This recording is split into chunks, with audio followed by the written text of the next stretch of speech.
Mamadou Lamine Diaité mën nga waajal. Auzubillahi minash shaytanir rajim. Bismillahir rahmanir rahim. Monsieur le Président de l'Assemblée nationale, mes chers collègues honorables députés, Madame la ministre de la Justice, garde des Sceaux, messieurs les collaborateurs des ministres, je vous salue. li ñu wax yëpp man sama jàngat ak sama xam-xam dafa am lu ñu manqué mooy constitution waxoon naa ko ci commission bi te loolu moo doon may tey lii ñu am encore duñ ko rencontré parce que nous avons créé une république sans constitution. Cette république-là que nous avons créée le 24 mars 2024 dañ ci war a toog teg constitution parce que histoire dafa wane ne booy indi benn république bu bees da koy ànd ak constitution. may jox exemple général de Gaulle bi 4e république française di daanu dañ ko jëlee ci dëkkam jox ko France le 18 mai 1958 et dès le 28 septembre 58 4 mois mu def constitution. Léopold Sédar Senghor bu xeex ak Mamadou Dia ba daay Mamadou Dia le 17 décembre 1962 dès le 3 mars 63 4 mois mu am constitution. Abdoulaye Wade il a été élu le 19 mars 2000 dès le 22 janvier 2001 10 mois mu am constitution. Constitution moo ñu manqué parce que constitution yi dugal lépp c'est la référence léegi nous sommes sur la constitution du régime colonial de Senghor. 17 mars 1963 il faut ñu def une constitution def ci ñu bëgg def liggéey pour ñu changer réew mi parce que la référence c'est la constitution on nous renvoie toujours à la constitution état de droit et ça mais on est obligé parce que la seule constitution qui est là c'est la constitution de Senghor et comme nous avons renversé le système il nous faut une constitution du système que nous avons de l'antisystème. C'est ça qui nous manque il faut ñu créer ko. Deuxièmement dama bëgg wax ne bu ñuy fàtte ñuy wax ne Sonko a été député ici dans l'histoire de 94 milliards on a monté une commission parlementaire d'enquête contre lui ici on a levé son immunité parlementaire donc il faut être sérieux l'histoire nous donne des leçons il faut se reporter souvent à cette histoire-là pour contrer ce qu'on nous raconte ici. Je pense que les gens du pouvoir déchu ne doivent plus parler. Ils ont tué, ils ont emprisonné. Hein? Et quelqu'un a parlé de rétablissement de Sonko dans ses droits d'après quand on l'a exclu de l'administration. Mais c'est possible, ça doit se faire parce que moi je l'ai vécu. J'ai été radié de l'administration en 1962 comme enseignant pour activité politique. Mais on m'a récupéré dans le droit en 1965 par voie d'amnistie. Donc on peut par voie d'amnistie aussi réintégrer Sonko dans ses droits. Parce que moi, je suis l'exemple concret de cette situation.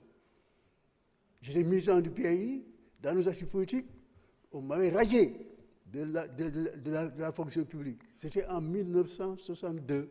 Nous avons continué la lutte, et on a obligé Senghor à prendre une loi d'amnistie en 1965, 3 ans après. Et c'est sur la base de ça que, d'instituteur, j'ai fait des concours. Merci. Jusqu'à être inspecteur des effets de même grâce au bon Dieu. Merci beaucoup. Mamadou Lamine Diaité. Ahmadou Lo se prépare.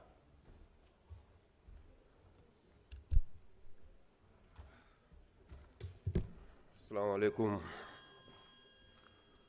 maa ngi leen di nuyu ku ci nekk ci turam sant monsieur le président maa ngi leen nuyu madame la ministre maa ngi leen nuyu di nuyu sa collaborateur yi fi teew di leen jaajëfal seen liggéey bi ngeen def madame la ministre vous gérez un département très complexe parce qu'on est en démocratie te ñëpp xam nañ justice rôle bu mu fi joué moi je vais plaider pour les décisions de justice.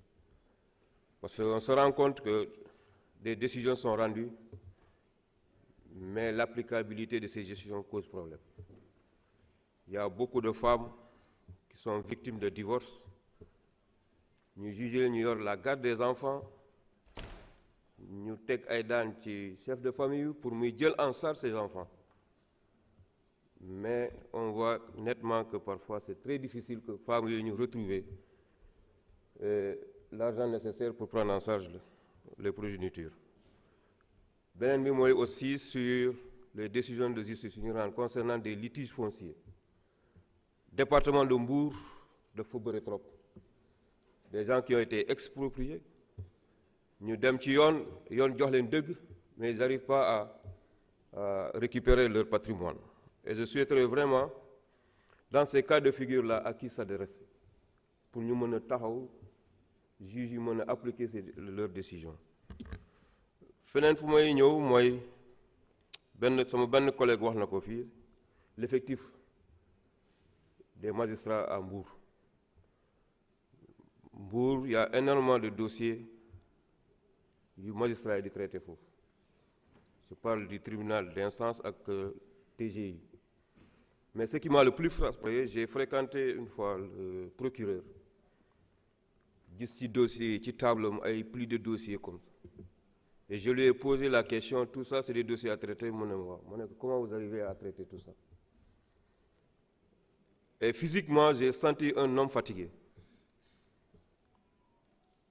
Il faut vraiment renforcer ces substituts là-bas pour nous mener à appeler ci liggéey bi parce que sa santé commence à en pâtir.